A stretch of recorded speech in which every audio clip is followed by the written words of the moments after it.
Saya menemukan setelah saya pelajari, saya sudah tarikan will saya sudah sampaikan kepada saya.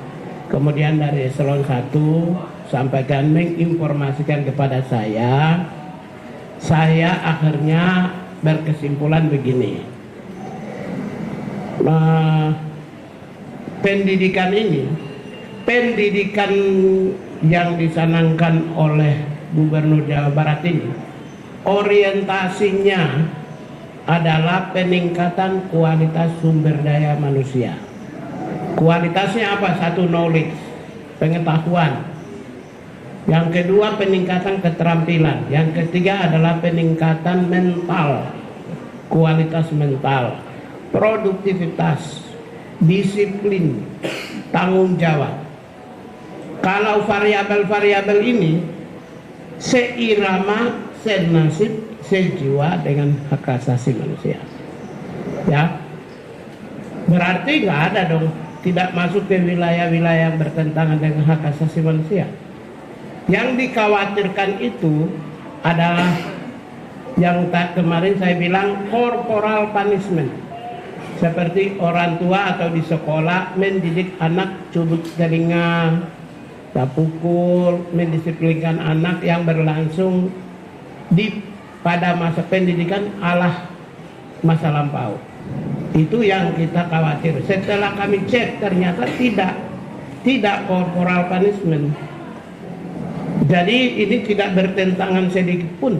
Gini. Kami menyampaikan bahwa ada problematika dalam spirit kebangsaan kita, yaitu membangun narasi agar anak-anak muda Indonesia, khususnya anak-anak di Provinsi Jawa Barat yang sedang menekuni jenjang pendidikan SMP dan SMA serta sederajat atau sanawiyah dan madrasah aliyah, yaitu pola pendidikan karakter melalui peningkatan kualitas disiplin hidup dan perubahan pola hidup.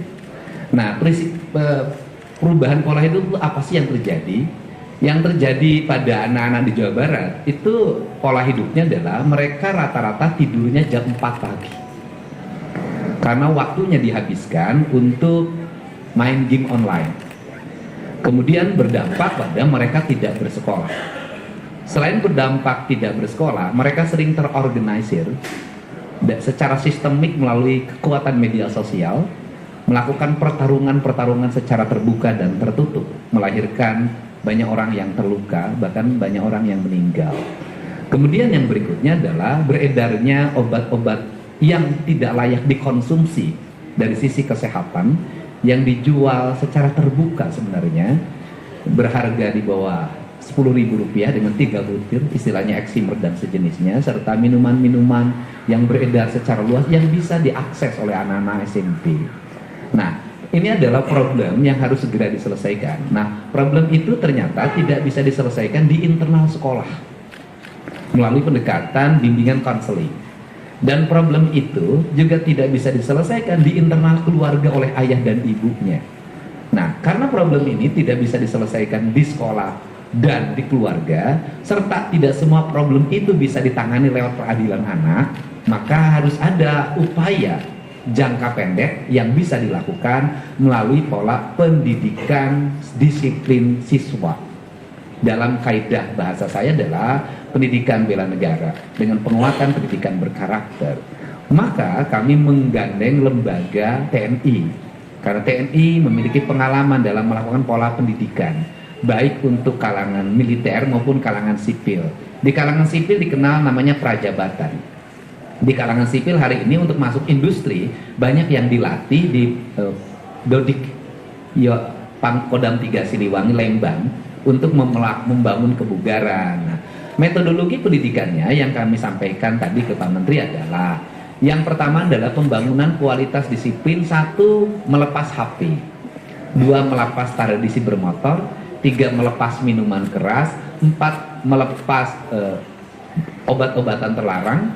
Kelima, melepas konsumsi zat adaptif lainnya yang merusak saraf dan pikirannya, dengan membangun pola tidur maksimal jam 10 malam.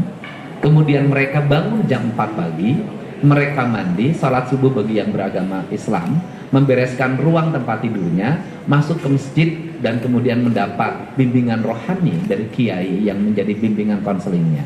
Setelah itu mereka sarapan pagi, setelah sarapan pagi mereka berolahraga, setelah mereka berolahraga mereka langsung mengikuti ruang kelas pembelajaran sebagaimana dia didapatkan di sekolah.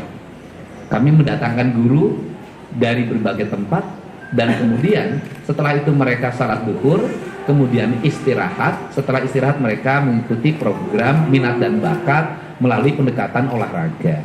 Dan kemudian maghrib dia masuk masjid lagi, belajar ngaji lagi, kemudian sampai isya, dan kemudian nanti mereka makan malam dan kembali ke tempat mereka tidur untuk tidur malam. Jadi model itu yang kami kembangkan, dan kami tadi konsultasikan bahwa tidak ada pelanggaran-pelanggaran yang dilakukan terhadap hak-hak anak sendiri. Nah, kalau bicara orang banyak memperdebatkan persoalan apakah mereka, bagaimana mereka belajarnya, pertama justru dengan barak ini mereka jadi belajar. Mereka jadi ada gurunya. Kenapa? Karena selama ini mereka bolos. Mereka tidak pernah belajar. Bangunnya rata-rata jam 10 siang.